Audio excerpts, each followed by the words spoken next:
Welcome to the Pictures of Lily podcast, Vintage Edition. I am your host, Lily Moayeri. I have been a music journalist since 1992, and I interview a lot of music-related people. This podcast is about my experience behind the story, what my experience is doing the interviews, just to give you a snapshot of what it's like on the other side of the digital recorder. We're halfway through our second year since shifting to the Pictures of Lily podcast Vintage Edition, where I am sharing my experiences about specific interviews with the bonus of original audio from the artists in those interviews. These interviews pull from my 33-year archive, many of which are recorded on cassette tape.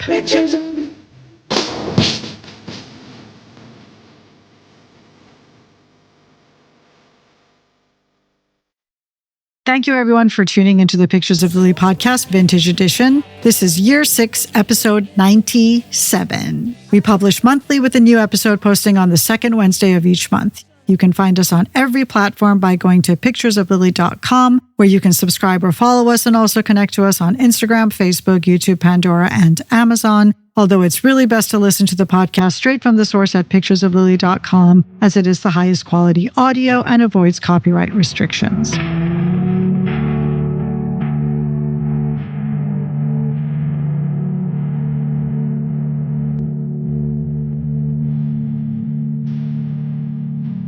This episode is my second interview with Blur's Damon Albarn from 1999.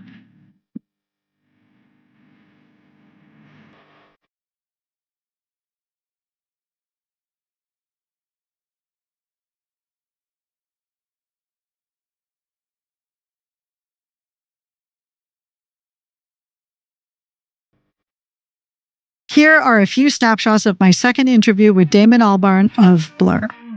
Before we get into it, I would highly recommend going back and listening to the original Pictures of Lily podcast episode on Blur from 2023, then listening to the episode with my first interview with Damon from 2024. The 2023 episode goes into the experiences I had with Blur in the 1990s, from before I was a music journalist up to Damon forming Gorillaz. The 2024 episode will prime you for this one, and it's my interview with Damon from 1997. I will link both of them in this episode's notes. The interview in this episode took place over the phone on March 14th, 1999, at the time of Blur's album 13. I was at the Winter Music Conference, which is an electronic music conference in Miami, and I had been up most of the night, as was usually the case at WMC. I woke up early to speak to Damon, and my voice is a croak. This interview was almost 2 years to the day from my previous interview with him. By then, I had almost a decade of interactions with Damon, and I was kind of tired of him.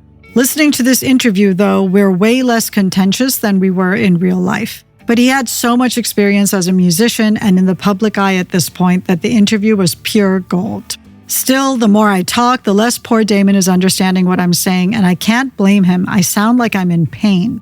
Here's our interview in its entirety, no edits. No, I know, but they were saying that you were in Europe, like, just promoting.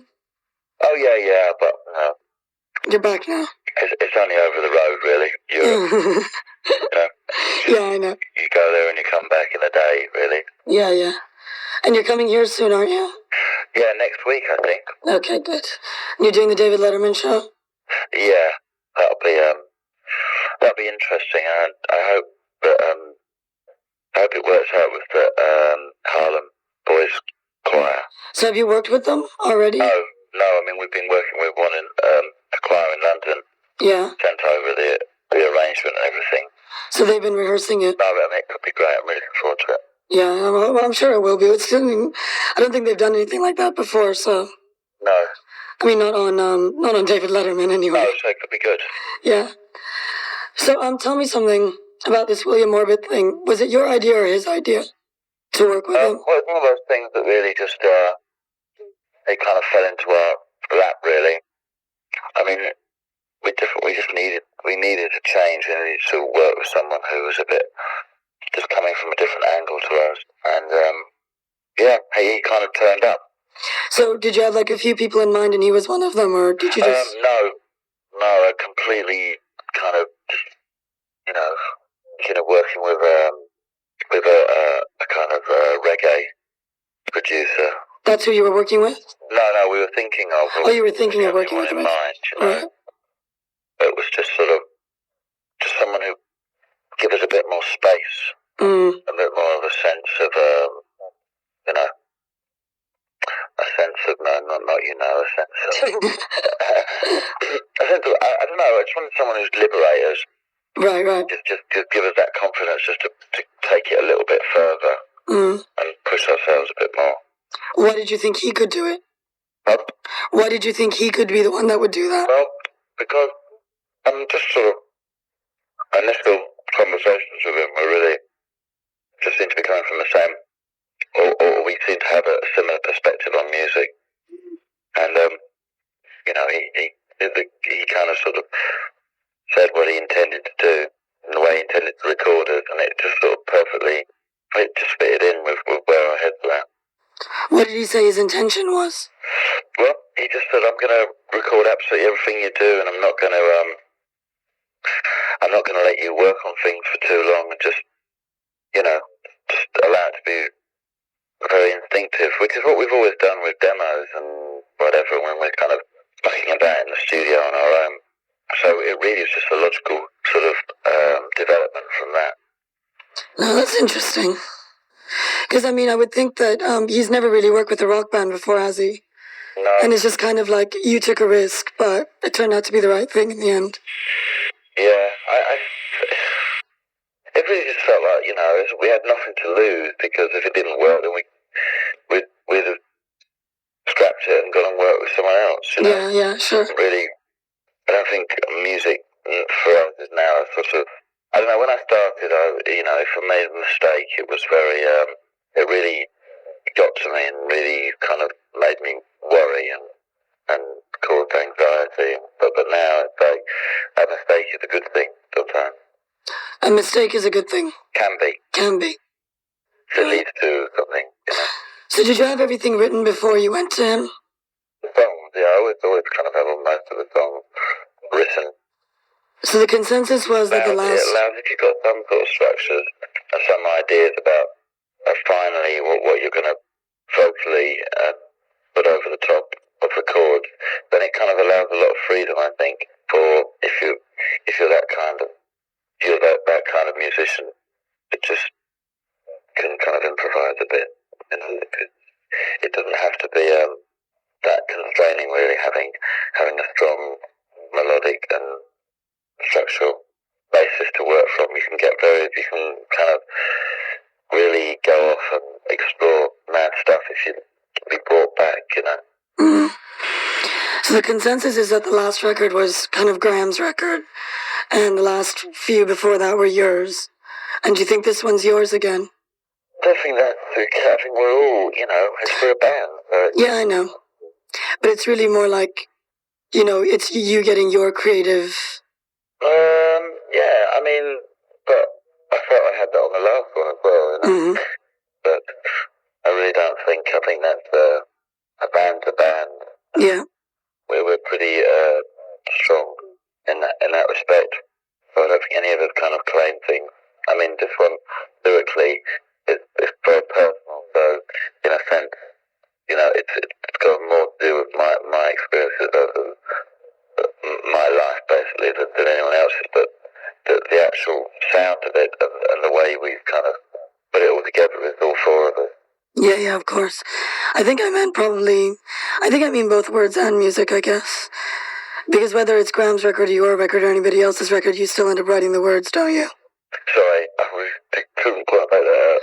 I'm just saying that I think I was meaning more both words and music, even though you write the words all yourself anyway. But this is more of a soul record than anything else you've done, isn't it?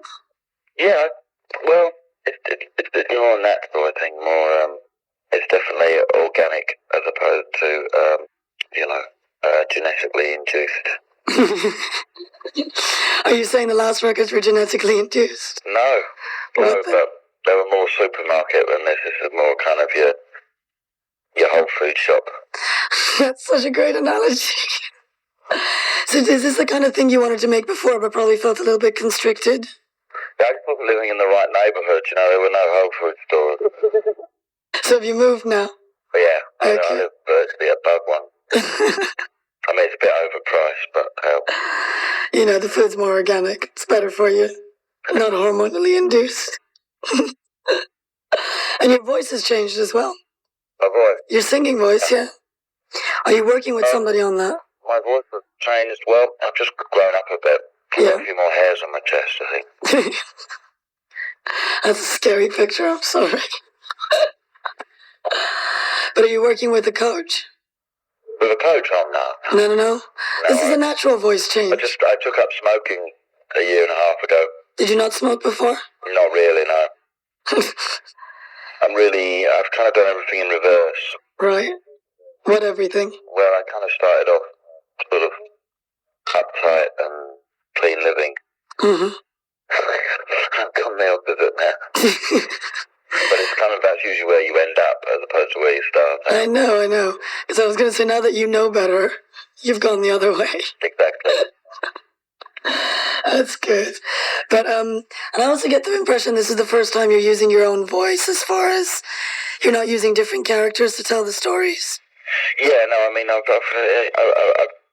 just moved on, you know, it's not, I'm still kind of proud of a lot of stuff done, but I just moved on. I don't inhabit, really. I just think it's kind of the most honest thing for me to sing about anymore, really. It's how I feel, you know. But I mean, what one thing that does do is it kind of, I find I write fewer songs now because, you know, I used to get up and write a song and kind of, you know, almost like an exercise, whereas now I'm just really lazy. Yeah, but I mean, it's more quality over quantity, isn't it? Yes, I think I can sort of realise that. Yeah. Well, I mean, I think it's whatever you feel comfortable about writing at the time, I suppose. Yeah. Like maybe before you were more comfortable being different characters than you were yourself. Absolutely. I really was not kind of able to express myself adequately, so I just went for a different route of, you know, and now I feel more comfortable with being a bit more open, so. Well, that's a scary thing to do anyway. Huh? That's a scary thing to do when your whole life's on display all the time. Yeah, I know. It's sort of, you know, but this country, it's even worse, really, because, you know, you're kind of under siege if you're really in the public eye here, you know. You cannot assume that if you walk down the street or look out your window, someone's not going to take a photo of you. Yeah, especially, I know, that can be really difficult. I have one or two photographers who basically hang around my neighbourhood and just take every photo they can of me. It's a bit, I mean, it's like having a stalker, really. It's just they're paid stalkers, which is even worse. Yeah, it is even worse. Or like when you just go down to your Whole Foods store to buy an apple, they're taking a picture. Yep, and it gets in the paper the next day. Have a look, you know, if don't buy the apple, oh, he must have a naked woman in his house and he's going to fire an arrow at the apple on her head, you know. Like, whatever they can manage to take it to. So you worked on this soundtrack with Michael Nyman for Ravenous. Yeah. What was it like to work with a composer? Well, with a proper musician. Well, no, that's not what I mean. It was really good because I kind of went to sort of social things with him when we were working together. Yeah. And there were all these other composers there, you know, and like Lamont Young and people like that. I just sort of, you know, they called me a composer, so it was great. So is that something you're going to do more of? Yeah, I hope so. I'm doing another film at the moment, the real art house, but no one will ever see it. Okay, great. And what about your acting career? I gave that up. I kind of felt I was very lucky. I did a film with some really brilliant actors.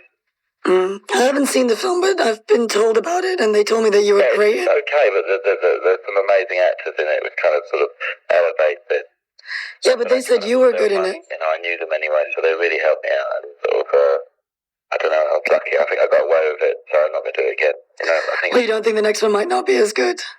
No, I'm sure it wouldn't be. So I heard you really I like the idea of becoming more faithless, really. Okay.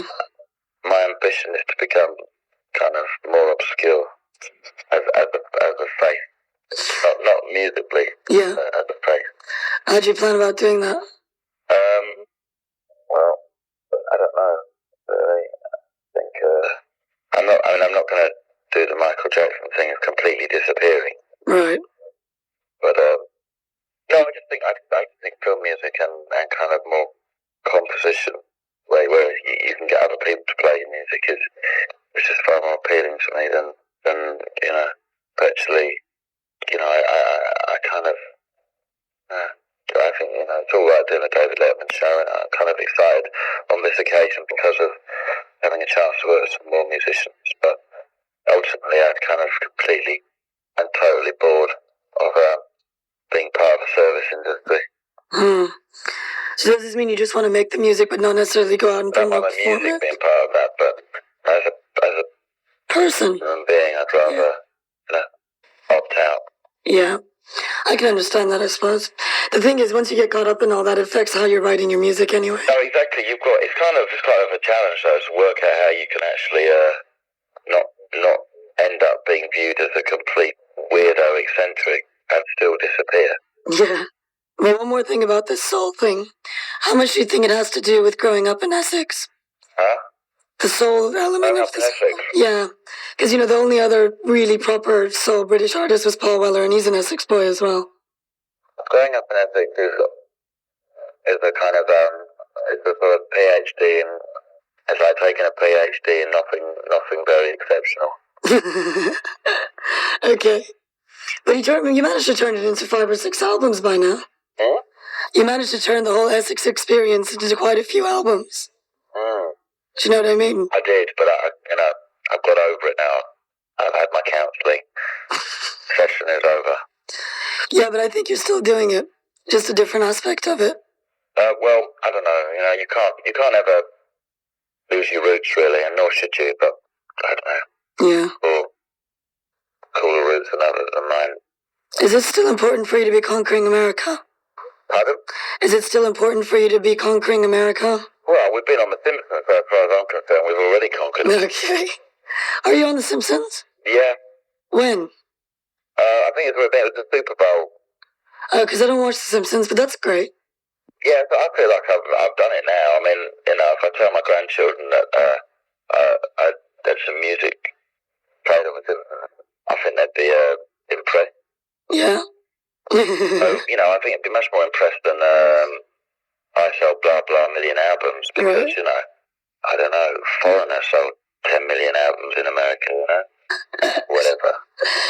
So you don't want to be in the same group as them, that's for Selling sure. records in America is great. It's a great thought, but the actual reality of it is really miserable. Yeah. So I feel like I've probably reached my zenith with the Simpsons, and it's all downhill from now on. Okay. So what do you plan on doing next? Musically? Or do you know yet? More film music, really. Yeah. I mean, I was doing film music when they've let me off the promotional elevator. Yeah. It's more like a walkway, actually. A walkway? Yeah, like in Heathrow. Yeah. Well, it's kind of like it's an elevator. But what it is an elevator that's kind of in a loop, and you've got magnetic shoes on.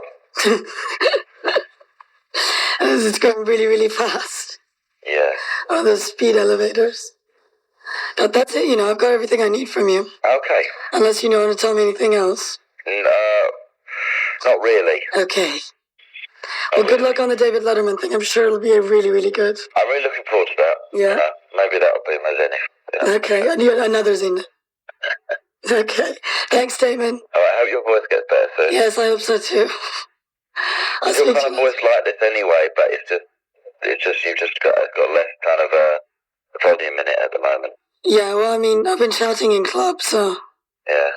that's all I've been doing. I've been going to clubs for the last 6 nights, shouting my head off Shouting your head off. over the music. It's good to shout. Well, no, I'm turned into a complete squeak now. It's a squeak, yeah. I can't leave anybody any messages. They don't understand what I'm saying. Tradition of male shouting choirs. And it's just like 50 British men just stand there and shout. Until they start squeaking. Really nice, actually. Okay. I'll see you later, Damon.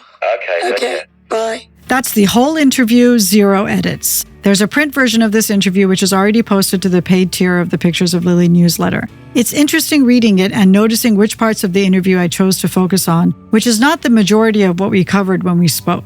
The Pictures of Lily newsletter goes out every couple of weeks and you can subscribe to it for free. For my paid subscribers, I am posting bonus newsletters that include print-only interviews from my 33-year archive, including classic ones from the 90s with The Cure, Oasis, The Verve, Blur, Pulp, Supergrass, Portishead, Erasure, Electronic, Suede, Daft Punk, Massive Attack, Air, Black Grape, Tricky, Uncle with DJ Shadow, Underworld, and more to come. For founding members, there are additional interviews with Noel Gallagher, Richard Ashcroft, Damon Albarn, Jarvis Cocker, The Chemical Brothers, Massive Attack, Erasure, Primal Scream, more Daft Punk, more Uncle and Talvin Singh, Beth Orton, and Fatboy Slim. I will link the Pictures of Lily newsletter in this podcast if you'd like to subscribe to it for free. Any paid subscriptions to the Pictures of Lily newsletter go straight to supporting the production of this always free podcast. From myself and my co-producer and editor, Lauren Schroeder, thanks for listening. And if you have a chance to subscribe or follow the podcast on any of the podcast platforms, please do so and please rate and review. You can connect to us on picturesoflily.com, and from there you can choose your preferred podcast platform, or Instagram, or Facebook, or YouTube, or Pandora, or Amazon. You can also find the playlist for the podcast episodes on Spotify and YouTube.